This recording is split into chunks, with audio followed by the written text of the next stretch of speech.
കുട്ടികളിൽ കണ്ടുവരുന്ന ഒരു ബിഹേവിയറൽ ഇഷ്യൂസാണ് കണ്ടക്ട് ഡിസോർഡർ എന്ന് പറയുന്നത്. അതായത് ഇപ്പോൾ ഒരു ഗ്രൂപ്പ് ഓഫ് കുട്ടികൾ അവിടെ ഇരിക്കുകയാണെങ്കിൽ, അല്ലെങ്കിൽ എന്തെങ്കിലും ക്ലാസ് ഒക്കെ കഴിഞ്ഞിട്ട് ഇങ്ങനെ സംസാരിച്ചിരിക്കുകയാണെങ്കിൽ സ്റ്റെപ്പ് എന്നൊക്കെ തള്ളിയിടാനൊക്കെ ഉള്ള ഒരു പ്രവണത കുട്ടികൾ കാണിക്കും. നമ്മളിപ്പോൾ ഒന്ന് രണ്ട് സിറ്റുവേഷനിലൊക്കെ ഇപ്പോൾ നോർമലി കാണുന്നതായിരിക്കും കുട്ടികൾ ഇങ്ങനെയൊക്കെ കാണിക്കുന്നത്. പക്ഷേ ഇതൊക്കെ ഒരു ടൈം കഴിഞ്ഞിട്ടും അല്ലെങ്കിൽ ഒരു പ്രായം കഴിഞ്ഞിട്ടും മൾട്ടിപ്പിൾ ടൈംസിൽ മൾട്ടിപ്പിൾ സിറ്റുവേഷനിൽ ഇതേ ആറ്റിറ്റ്യൂഡ് അല്ലെങ്കിൽ ഇതേ ബിഹേവിയർ ആണ് കുട്ടികൾ കാണിക്കുന്നതെങ്കിൽ നമുക്ക് മനസ്സിലാക്കാം ഇതൊരു കണ്ടക്ട് ഡിസോർഡറിൻ്റെ സിംറ്റംസ് ആണ്. ചെയ്യുന്നതിനുള്ള മിസ്റ്റേക്ക് എന്താണ്, അല്ലെങ്കിൽ ഞാനൊരു ആളുടെ ഇമോഷൻ ഒന്നും വാല്യൂ ചെയ്യാതെ, അല്ലെങ്കിൽ ഞാൻ ചെയ്യുന്നത് ഒരു തെറ്റാണെന്നൊന്നും മനസ്സിലാക്കുന്നത്, ഇമോഷനും അങ്ങനത്തെ കാര്യമൊന്നും കുട്ടി അതൊരു തെറ്റാണെന്നൊന്നും മനസ്സിലാക്കാൻ പറ്റില്ല. ഒരിക്കലും ഒരു കുറ്റബോധമൊന്നും അവർക്ക് ഉണ്ടാവില്ല. ഞാൻ ചെയ്യുന്നത് കൊണ്ട് ബാക്കിയുള്ളവർക്ക് പ്രശ്നമുണ്ട്, അല്ലെങ്കിൽ ഞാൻ ചെയ്യുന്ന ഈ ഒരു ആറ്റിറ്റ്യൂഡ് അത്ര ശരിയല്ല, അതൊരു മോശമാണെന്നൊന്നും അവർക്ക് മനസ്സിലാക്കാൻ പറ്റില്ല. ഹലോ, ഞാൻ വിസ്മയ, ഹീലിംഗ് ഹാപ്പിനെസ്സിലെ കൺസൾട്ടൻറ്റ് സൈക്കോളജിസ്റ്റ് ആണ്. നമ്മളിവിടെ ഡിസ്കസ് ചെയ്യാൻ പോകുന്ന ടോപ്പിക് കണ്ടക്ട് ഡിസോർഡറിനെ കുറിച്ചാണ്. കുട്ടികളിൽ കണ്ടുവരുന്ന ഒരു ബിഹേവിയറൽ ഇഷ്യൂസാണ് കണ്ടക്ട് ഡിസോർഡർ എന്ന് പറയുന്നത്.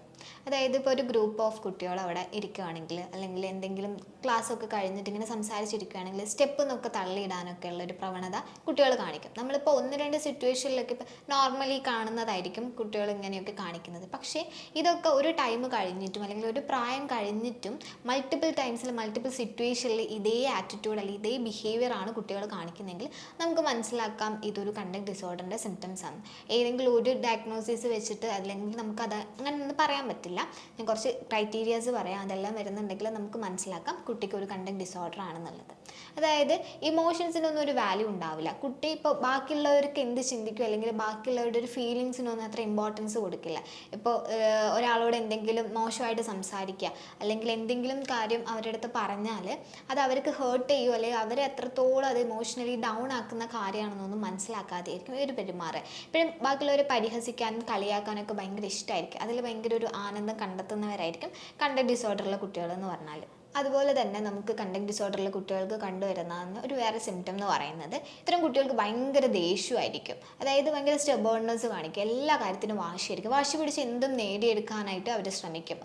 ഇത്തരം വാശി കാണിച്ചാൽ അതെനിക്ക് കിട്ടും എന്നുള്ളൊരു സ്റ്റേജിൽ എത്തുന്ന സമയത്ത് പിന്നെ എല്ലപ്പോഴും ആ ഒരു വാശി കുട്ടികൾ കാണിക്കാനായിട്ട് ശ്രമിക്കും. അതേപോലെ എന്തെങ്കിലും കള്ളത്തരം പറഞ്ഞിട്ടായിരിക്കും ചിലപ്പോൾ ആ സാധനം നേടിയെടുക്കുക. ഇങ്ങനെ കളവ് പറയാനൊന്നും ഇവർക്ക് ഒരു മടി ഉണ്ടാവില്ല. അതിലൊക്കെ ഭയങ്കര ഇഷ്ടമായിരിക്കും കളവ് പറയുക, അല്ലെങ്കിൽ വേറൊരാളെ പറ്റിക്കുക എന്നൊക്കെ പറഞ്ഞാൽ ഭയങ്കര ഒരു ഇഷ്ടമായിരിക്കും അവർക്ക്. അതൊക്കെ ബാക്കിയുള്ളൊരു ഇമോഷൻ അത്രത്തോളം ഒരു ഇമ്പോർട്ടൻസ്, അല്ലെങ്കിൽ ഞാൻ എന്തെങ്കിലും ചെയ്തത് കൊണ്ട് ബാക്കിയുള്ളവർക്ക് അത് വിഷമാവും, അല്ലെങ്കിൽ എൻ്റെ പാരൻസിന് ഞാൻ ഇങ്ങനെ പെരുമാറിയത് കൊണ്ട്, അല്ലെങ്കിൽ അവരുടെ അടുത്ത് ഇങ്ങനെ കാണിച്ചുകൊണ്ട് അവർക്കത് വിഷമാവുന്നൊന്നും ഇവർ മനസ്സിലാക്കില്ല. ഇവർക്കെല്ലാം അവരുടേതായ ഒരു രീതിയിലായിരിക്കും പോകുന്നത്. അങ്ങനെ വേറൊരാളുടെ ഇമോഷൻ അങ്ങനെ ഒരു എമ്പതൈസ് ചെയ്യാനും സിമ്പതി അങ്ങനത്തെ കാര്യങ്ങളൊന്നും ഉണ്ടാവില്ല. ഒരാൾക്ക് വേദനിക്കുന്നുണ്ടെങ്കിൽ മുന്നിൽ നിന്ന് നമ്മുടെ അടുത്ത് സങ്കടം പറയുകയാണെങ്കിൽ, കരയുകയാണെങ്കിൽ അതിനൊക്കെ നിസ്സാരമായിട്ട് തള്ളിക്കളയാനേ ശ്രമിക്കുള്ളൂ. അത് അത്രത്തോളം ഡീപ്പിലുള്ളൊരു കാര്യമാണെന്നൊന്നും അത് മനസ്സിലാക്കാനൊന്നും ഇവർ ശ്രമിക്കില്ല.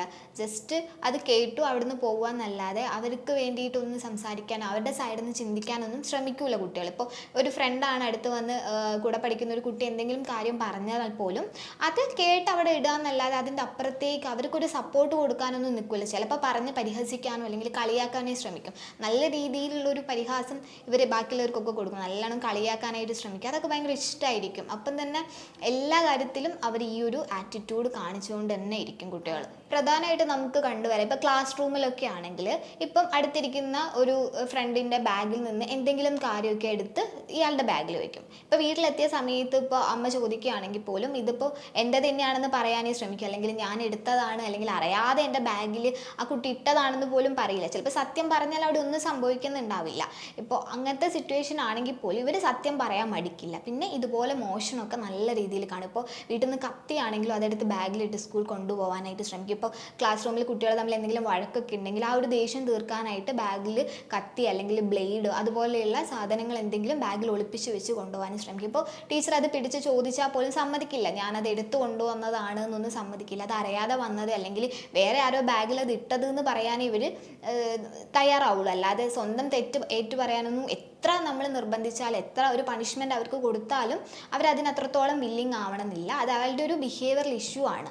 ആൾ അത്രത്തോളം അറിയുന്നില്ല ഇത് എൻ്റെ ഒരു കുഴപ്പമാണെന്ന് കുട്ടികൾക്ക് മനസ്സിലാക്കാൻ പറ്റുന്നില്ല. അവരിലുള്ള ഒരു ഡിസോർഡർ ആണ് ആക്ച്വലി ഇത്. നമ്മളിപ്പോൾ ഒരു പരിധി കഴിയുമ്പോൾ അത് മാറും, പ്രായത്തിൻ്റെ ആണെന്ന് പറഞ്ഞിട്ട് ചെറിയ ചെറിയ കാര്യങ്ങളൊക്കെ കാണുമ്പോൾ തള്ളിക്കളയും. പക്ഷേ നമ്മൾ ഒരുപാട് ഇങ്ങനത്തെ കാര്യങ്ങൾ കുട്ടികൾ കാണുന്നുണ്ട്. ഒരു 8 വയസ്സ് മുതൽ അതൊരു 16 വയസ്സ് വരെ കുട്ടികൾക്ക് ഇത്തരം കാര്യങ്ങൾ പല സിറ്റുവേഷനിലും വയസ്സ് കൂടുന്നതിനനുസരിച്ച് അതിൻ്റെ ഇൻറ്റൻസിറ്റിയും കൂടുകയാണെങ്കിൽ നമുക്ക് മനസ്സിലാക്കാം കുട്ടിക്ക് ഒരു കണ്ടക്ട് ഡിസോർഡർ ആണെന്ന്. അത് നമ്മൾ മൈൻഡ് ചെയ്യാതെ അങ്ങനെ വിട്ടാൽ അത് ഭാവിയിൽ ഒരു ആൻറ്റി സോഷ്യൽ പേഴ്സണാലിറ്റി ഡിസോർഡറിലേക്കൊക്കെ ലീഡ് ചെയ്യാനുള്ള ചാൻസ് ഉണ്ട്. കാരണം ഇപ്പോൾ സമൂഹത്തിൽ കണ്ടുവരുന്ന ഒരുപാട് അക്രമങ്ങളാണെങ്കിലും ഈ കുട്ടികൾക്ക് ഉണ്ടാകുന്ന ഈ കണ്ടക്ട് ഡിസോർഡർ നമ്മൾ ആ ഒരു ടൈമിൽ ട്രീറ്റ് ചെയ്യാതെ, അത് വേണ്ട വിധത്തിൽ അതിനൊരു പാരൻസ് ഒന്നും ഒരു കെയർ കൊടുക്കാതെ, സ്കൂളിൽ നിന്നാണെങ്കിൽ ടീച്ചേഴ്സ് പോലും അത് മൈൻഡ് ചെയ്യാതെ ഇടുന്ന സമയത്ത് കുട്ടികളാണെങ്കിൽ ആ ഒരു ഗ്യാങ്, ഇപ്പോൾ പ്രധാനമായിട്ട് ഇവരെന്ന് പറഞ്ഞാൽ അവരുടെ ഒരു ക്യാരക്ടറുള്ള കുട്ടികളായിട്ടായിരിക്കും കൂടുതൽ കമ്പനി ഉണ്ടാവുക.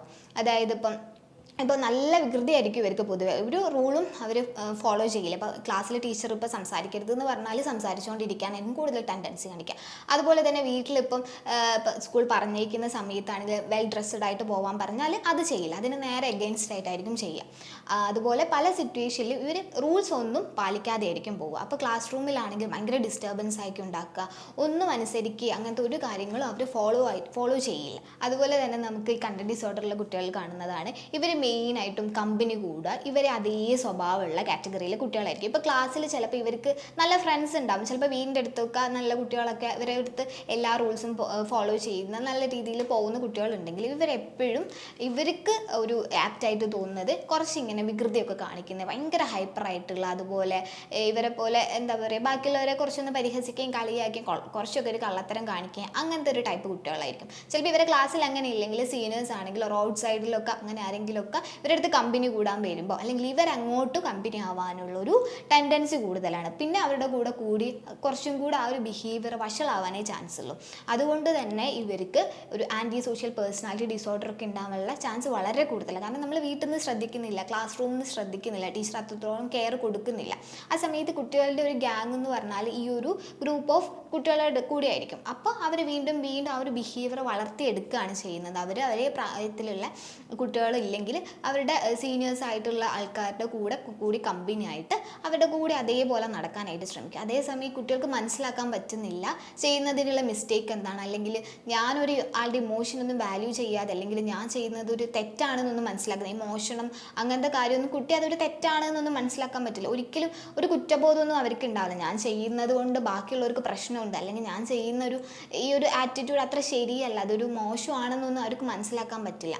അതായത് പറഞ്ഞു വരുമ്പം എന്താണ്, നമ്മുടെയൊക്കെ ഒരാൾ മുന്നിൽ നിന്ന് കരഞ്ഞാൽ, അല്ലെങ്കിൽ നമ്മുടെ അടുത്ത് ഒരാൾ സങ്കടം പറഞ്ഞാൽ, അത്തരം സാഹചര്യത്തിലൊക്കെ നമുക്ക് കുറച്ച് ഇമോഷൻ, നമുക്ക് ആ ഒരു ഫീൽ കിട്ടും. പക്ഷേ ഇത്തരം കാര്യങ്ങളൊന്നും ഇല്ലാത്ത കുട്ടികളെന്ന് പറഞ്ഞാൽ നമ്മുടെ എല്ലാ കാര്യത്തിലും ഒരു ഡെവലപ്മെൻറ്റൽ ഡിലേ സംഭവിക്കുമ്പോൾ, ഇങ്ങനത്തെ ഈ ഒരു ഇമോഷണൽ ഏരിയയിലൊക്കെ ഡെവലപ്മെൻറ്റൽ ഡിലേ സംഭവിക്കുമ്പോൾ അങ്ങനത്തെ കുട്ടികൾക്ക് കണ്ടക്ട് ഡിസോർഡർ ഉണ്ടാവാനുള്ള ചാൻസ് കൂടുതലാണ്. അതാണ് ഒരു മെയിൻ റീസൺ എന്ന് പറഞ്ഞാൽ അതാണ്. പിന്നെ കുട്ടി വളർന്നു വരുന്നൊരു സാഹചര്യം അതിന് നല്ല രീതിയിൽ എഫക്റ്റ് ചെയ്യുന്നുണ്ട്. പിന്നെ ജെനറ്റിക്കലി അതൊരു റീസണായിട്ട് തന്നെ നമുക്ക് പറയാവുന്നതാണ്.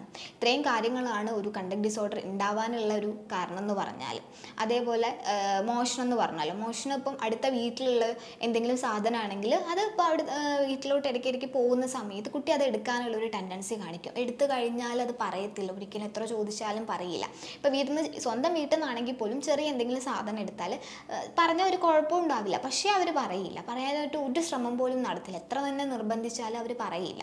അതേപോലെയാണ് പറ്റിക്കുന്നതിൽ ഭയങ്കര ഇഷ്ടമായിരിക്കും. ഇപ്പം അടുത്ത ഒരു വീട് അന്വേഷിച്ച ഒരാൾ വന്നാലും തൊട്ടടുത്താണെങ്കിൽ പോലും പറഞ്ഞു കൊടുക്കാൻ മടിയായിരിക്കും. അതിലൊരു രസം കണ്ടെത്തിയിട്ട് 2 മൈൽ അല്ലെങ്കിൽ 5 മൈൽ അപ്പുറമുള്ള ഏതെങ്കിലും ഒരു വീട് കാണിച്ച് അതാണ് സിമ്പിൾ എന്നൊക്കെ പറഞ്ഞിട്ട് അവരോട് തെറ്റായ ദിശയിലൂടെ പറഞ്ഞു വിടാനൊക്കെ ശ്രമിക്കും. അങ്ങനെ എല്ലാ രീതിയിലും കുട്ടികൾ ഈ രീതിയിലുള്ളൊരു ബിഹേവിയർ ആറ്റിറ്റ്യൂഡായിരിക്കും കുട്ടി കാണിച്ചുകൊണ്ടിരിക്കുക. അപ്പോൾ നമുക്ക് മനസ്സിലാക്കാവുന്നത് കുട്ടി ഒരു നോർമലായിട്ട് പോകുന്ന കുട്ടിയിൽ നിന്നും എന്തൊക്കെയോ ഒരു പ്രശ്നം കുട്ടിക്കുണ്ട്.